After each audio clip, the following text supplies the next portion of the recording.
సభకు నమస్కారం.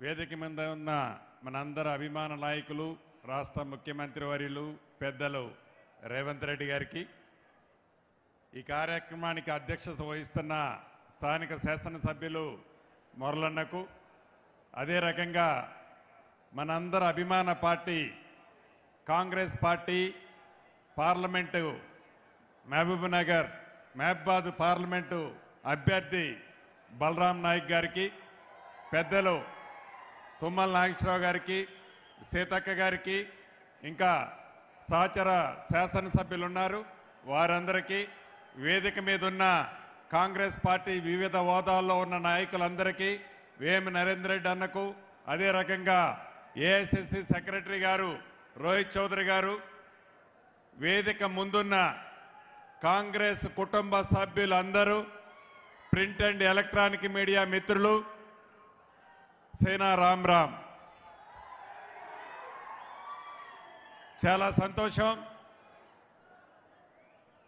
ముఖ్యమంత్రి గారి సమక్షంలో వేలాదిగా మీరు ఏదైతే ఆనందాన్ని వెల్లబుస్తూ బలరామన్న నాయకత్వాన్ని రాబోయే పార్లమెంటు ఎన్నికల్లో భారతదేశ ప్రధానిగా రాహుల్ గాంధీ గారిని చేసే దాంట్లో భాగంగా మహబాద్ పార్లమెంటు నుంచి బలరాం నాయక్ గారిని అత్యధిక మెజార్టీతో పంపిస్తామని మీ సంతోషంతో తెలియజేసినందుకు మనస్ఫూర్తిగా మీ అందరికీ హృదయపూర్వక అభినందనలు, కృతజ్ఞతలు.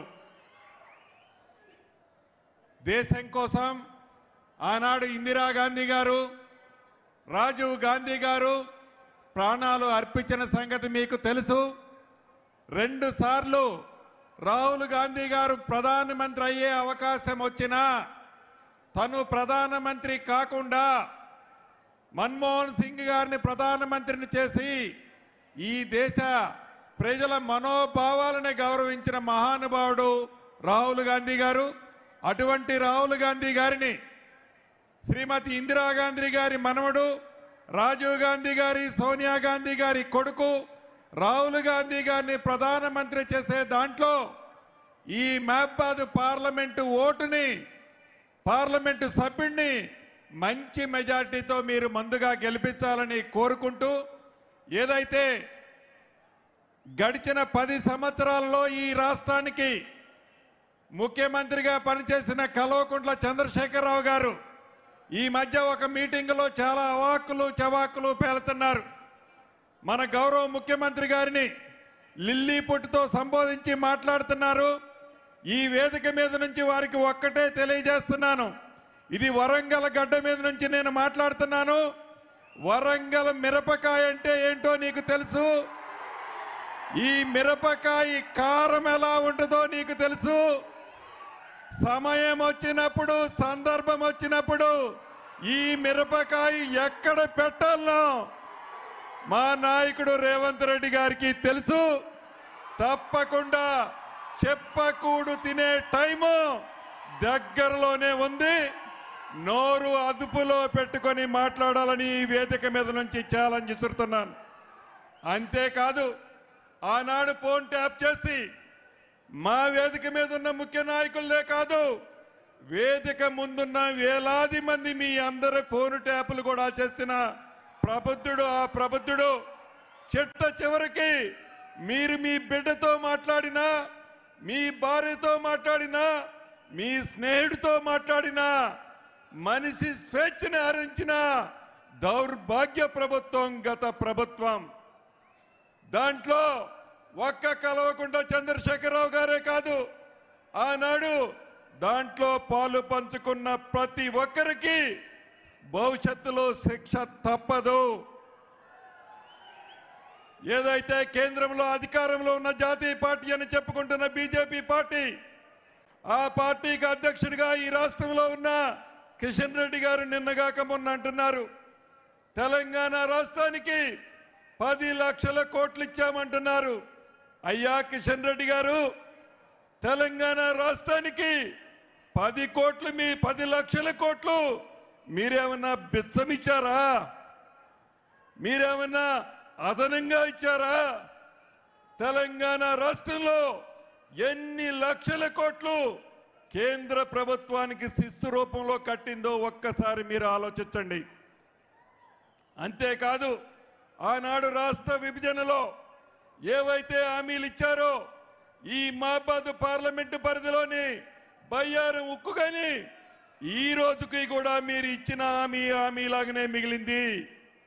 అంతేకాదు వరంగల్లో ఉన్న రైల్వే కోచ్ని ఇస్తామని చెప్పారు, అది అంతే ఉంది.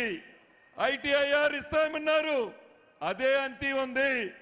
కేంద్రంలో 10 సంవత్సరాలు పరిపాలించిన మీ ప్రభుత్వం, మీరు మంత్రిగా పరిపాలించిన మీ 5 సంవత్సరాల్లో చేసిన కార్యక్రమాలు తెలంగాణ రాష్ట్రానికి ఏంటో మీరు చెప్పండి. రెండు చెప్పలేని మీరు తెలంగాణ రాష్ట్రంలో రేపు పార్లమెంట్లో మాకు 10 వస్తాయి 15 వస్తాయి అని చెప్తున్నారు గొప్పలు. మీరు గతంలో మీకు 4 సీట్లు ఉన్నాయి, ఆ 4 సీట్లు మీరు దక్కించుకుంటే నిజంగా మీరు హీరోలే. 4 సీట్లు కూడా మీకు వచ్చే పరిస్థితి లేదు. తెలంగాణ ప్రజలు ఇందిరమ్మ రాజ్యాన్ని, ఇందిరమ్మ పరిపాలనని పెద్దలు ముఖ్యమంత్రి గారు రేవంత్ రెడ్డి గారి నాయకత్వంలో చల్లగా ఉన్నారు. 6 గ్యారెంటీల్లో 5 గ్యారెంటీలు ఇప్పటికే ఈ ప్రభుత్వం ఇచ్చింది. భవిష్యత్తులో వచ్చే ఎన్నికల్లో తప్పకుండా మీ అమూల్యమైన ఓటు హస్తం గుర్తు మీదకి వేయాల్సిన అవసరం ఉంది. ఇంకొక విషయం చెప్పి ముగిస్తాను. గత ముఖ్యమంత్రి కల్వకుంట్ల చంద్రశేఖరరావు గారు అంటున్నారు 20 మంది ఎమ్మెల్యేలు కాంగ్రెస్ పార్టీలో ఉన్నాళ్ళు మాకు టచ్లో ఉన్నారని చెప్తున్నారు.